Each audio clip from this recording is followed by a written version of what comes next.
और परम अग्नि तत्वों में ज्यादा आने से,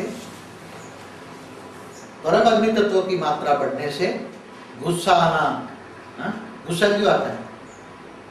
परम अग्नि तत्व की मात्रा बढ़ जाएगी तो वो दो शरीरों को एक्टिवेट करके नेगेटिव में बेहद की वैराग्य वृत्ति परम आकाश तत्व लाता है। और वैराग्य वृत्ति को माया में परिवर्तन कौन करता है? अग्नि तत्व। जो अग्नि तत्व है और वायु तत्व है वो तुम्हें देह और देह के संबंधों में फंसाते हैं। कौन फंसाता है? परम वायु और परम अग्नि। मगर परम वायु और अग्नि क्यों बढ़ती है? परम वायु और अग्नि क्यों बढ़ती है? जब परम आकाश तत्व इम्बैलेंस होता है। परम आकाश तत्व क्यों इम्बैलेंस होता है? फिर आगे भी ये बताया था कि ये सारे तत्व इम्बैलेंस, पांचों तत्वों का इम्बैलेंस करने के लिए स्थूल उपचार किया जाता है।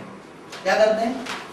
स्थूल उपचार किया जाता है। मगर स्थूल की जगह सूक्ष्म में उपचार करो, तुम्हारा कारण शरीर जागरूक हो जाए, परम आकाश निसंकल्प रहो, आत्मस्वरूप में रहो, तो जब इसका कारण का निवारण क्या है और सूक्ष्म शरीर को कैसे कार्य करो? तुम दिव्य लोक में रहने वाले थे, तुम्हें पता जाएगा तुम दिव्य लोक में रहने वाले देवता थे, तो तुम यहां बैठे हो, तुम यहां बैठे हो और बैठे बैठे अपने सूक्ष्म वतन में, दिव्य लोक में अपने दिव्य शरीर को याद करो। तो क्या बोलना है? परमात्मा जब कलयुग के अंत में आता है सबको क्या बताता है? बच्चे तुम दिव्य लोक में रहने वाले हो, तुम दिव्य लोक से आए हो और तुम्हें वापस दिव्य लोक में जाना है। तो तुम अपने दिव्य शरीर को याद करो। क्या करो? दिव्य शरीर को याद करो। तो जब तुम ये नौ कला के आसपास तुम याद करते हो अपने दिव्य स्वरूप से, तुम संकल्प से अपने दिव्य स्वरूप को याद करते हो, तो तुम्हारा संकल्प यहाँ तक अपने सूक्ष्म शरीर पर जाता है, दिव्य शरीर पर जाता है। और धीरे धीरे धीरे यहाँ दिव्य लोक की परम तत्व की मात्रा 100% है, अगर परम तत्व की मात्रा 100% है तो धीरे धीरे तुम्हारे पास परम तत्व की मात्रा यहाँ आती जाएगी।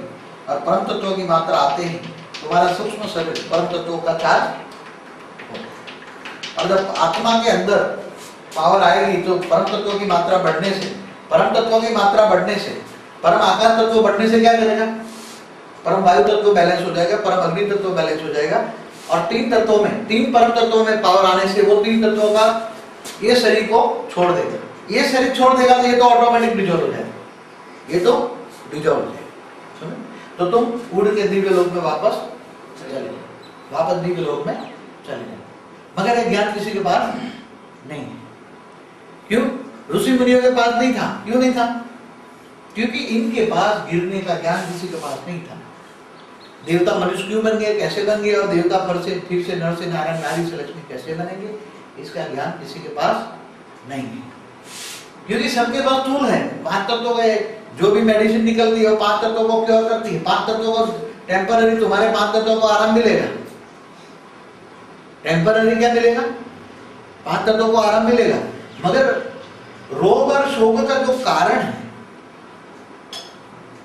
अगर उसका रोग होने का जो कारण है, उसको कारण को अगर हम ज्ञान से समझे और कारण का निवारण करें तो सारे रोग खत्म हो जाएंगे। मगर वो लोग कहते हैं कि घर गृहस्थ में रहकर ये पवित्र जीवन बिताना, क्योंकि ये सारी शक्तियां आती है प्योरिटी से, सारी जो गड़बड़ हुई हो गई है अपवित्रता से। इंसान क्या बन गया? देह और देह के संबंधों में फंसने के कारण, देह और देह के संबंध में मोह में आने के कारण अपनी शक्तियों को खत्म कर चुका है। इसलिए आत्मा की शक्ति खत्म हो गई, कारण शरीर की शक्ति खत्म हो गई है। कैसे? देह और देह के संबंध। इसलिए पहले कहा देह और देह के संबंध को छोड़, आत्म स्वरूप बन। क्या? आत्म स्वरूप बन। अब आत्मा का स्वरूप कौन है? आत्म स्वरूप क्या है? आत्माएं बिंदी है, मगर उसके पास सूक्ष्म शरीर है, कारण शरीर है। तो कारण शरीर है आत्मस्वरूप। आत्मस्वरूप बन, उस परमात्मा को याद कर। मगर परमात्मा यहाँ नहीं कहते मुझे याद कर, क्या कहते हैं? अपने दिव्य स्वरूप को याद कर। जो देखोगे वो सोचोगे, और जो सोचोगे वो बनाओगे। इसलिए कारण का निवारण है ज्ञान। ज्ञान से लगता है योग। कहाँ योग लगाना है आपको? योग माने याद करना है। क्या करना है? खाते पीते हरते भरते अपने दिव्य स्वरूप को याद करना है। जैसे दिव्य लोक में रहते हो ऐसा अनुभव होना चाहिए, दिव्य स्वरूप का, दिव्य स्वरूप और दिव्य बुद्धि का अनुभव होना चाहिए। और जब दिव्य बुद्धि आएगी, दिव्य स्वरूप आएगा, तब धीरे धीरे करके आत्मा के अंदर पावर आएगी, सूक्ष्म कारण शरीर में पावर आएगी। जब कारण शरीर में पावर आएगी, अब तुम्हारे विकर्म कहाँ नोटिंग है? जन्म जन्म के जो विकर्म है वो कहाँ नोटिंग है? कारण शरीर। कारण शरीर के अंदर विकर्म बढ़ने से तुम्हारा कारण शरीर के अंदर परम तत्वों की मात्रा डाउन हो, और परम तत्वों की जो मात्रा थी उसके अंदर, परम तत्वों के अंदर परम नेगेटिव कॉस्मिक, ब्लैक कॉस्मिक आ गई। अब कारण शरीर तुम्हारा क्या बन गया है? Black cosmic. सारा जो है कारण शरीर ब्लैक कॉस्मिक का बन गया। अब ब्लैक कॉस्मिक के शरीर को तुम जब योग बल से ऊपर से गोल्डन कॉस्मिक उतारोगे तो गोल्डन कॉस्मिक आती जाएगी। तो गोल्डन कॉस्मिक आने से, गोल्डन कॉस्मिक माना गोल्डन परम तत्व, गोल्डन परम तत्व के अंदर, गोल्डन परम तत्व के अंदर परम आकाश तत्व की मात्रा ज्यादा होती है। गोल्डन कॉस्मिक क्या है? तो मेन 7 कलर की कॉस्मिक है। तो जो परम अग्नि है उसकी कॉस्मिक का कलर क्या है? रेड कलर है। परम वायु तत्व है उसका कलर क्या है? Dark blue. ब्लैक कॉस्मिक का कारण ब्लैक कॉस्मिक भी है। ऐसे 7 कलर की कॉस्मिक पावर है। तो 7 शरीर है, 7 शरीर इसके अंदर, कारण शरीर के अंदर 7 शरीर समाये हुए हैं। और 7 शरीर किनको प्रभावित करता है? जो प्रकार का संगीत होगा, अगर कोई आसुरी वृत्ति वाली आत्मा है, असुर है, कोई असुर आत्मा है, तो असुर आत्मा के अंदर ब्लैक कॉस्मिक ज्यादा होता है।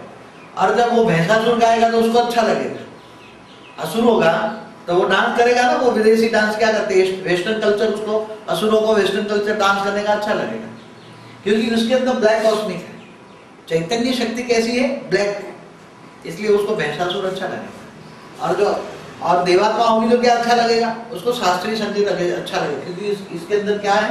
कारण शरीर के अंदर गोल्डन कॉस्मिक। और गोल्डन कॉस्मिक होने के कारण आत्मा धीरे धीरे पावर बढ़ा के, निसंकल्प होके, आत्म स्वरूप में रह के अपने दिव्य स्वरूप को याद करना है। दिव्य स्वरूप को याद करते करते वाणी से परे, आवाज से परे, फीलिंग से परे, कर्मातीत, भावातीत, गुणातीत स्टेज बना लेती है। और जब अपनी स्टेज बना लेती है तो आत्मा मन का मौन धारण कर लेती है। तब उसको ये मोह और माया से ये आत्मा क्या हो जाती है? वैरागी बन जाती है। ज्ञान से वैराग आता है, भक्ति से आता है ज्ञान। जब ज्यादा भक्ति करोगे, बहुत ज्यादा भक्ति पूरी हो जाएगी, तो भक्ति का फल ज्ञान मिलेगा। और ज्ञान आने से, पूरा ज्ञान आने से, दिव्य ज्ञान आने से तुम्हारे अंदर वैराग आएगा। कौन सा वैराग आएगा? कौन सा वैराग? वो साधु संत वाला नकली वैराग नहीं। आज साधु संतों के पास क्या है? असली वैराग है। करोड़ों के, अरबों के मालिक बने बैठे हैं, और धन संपत्तियों के लिए लड़ाई करते हैं, तो वो वैराग है। श्मशानी वैराग, घंटे 2 घंटे वैराग आ गया, वो भी वैराग नहीं है। असली वैराग कब आता है? जब दिव्य ज्ञान मिलता है, आत्मा को दिव्य ज्ञान मिलता है। दिव्य ज्ञान मिलकर दिव्य दृष्टि आने की शुरुआत होती है। जब दिव्य दृष्टि आती है तब ये देह और देह की दुनिया अच्छी नहीं लगती। तब कारण शरीर उसका चार्ज होने लग जाता है। और न चाहते हुए भी जब ये कारण शरीर कमजोर हो जाने से जो डेफिसिट पड़ी है, वो निराकारी स्टेज, बुद्धि से निराकार को भी याद करने से काफी पावर आती है। संकल्पों से निराकार याद करो तो भी कॉस्मिक पावर तो आती है। परमात्मा को अगर निराकार भी समझ लो तो भी कॉस्मिक पावर आती है। मगर कॉस्मिक पावर कैसे खींच रहा हूं उसको भी तुम्हें संकल्प करना पड़ेगा कि मैं दिव्य लोक में दिव्य सूक्ष्म शरीर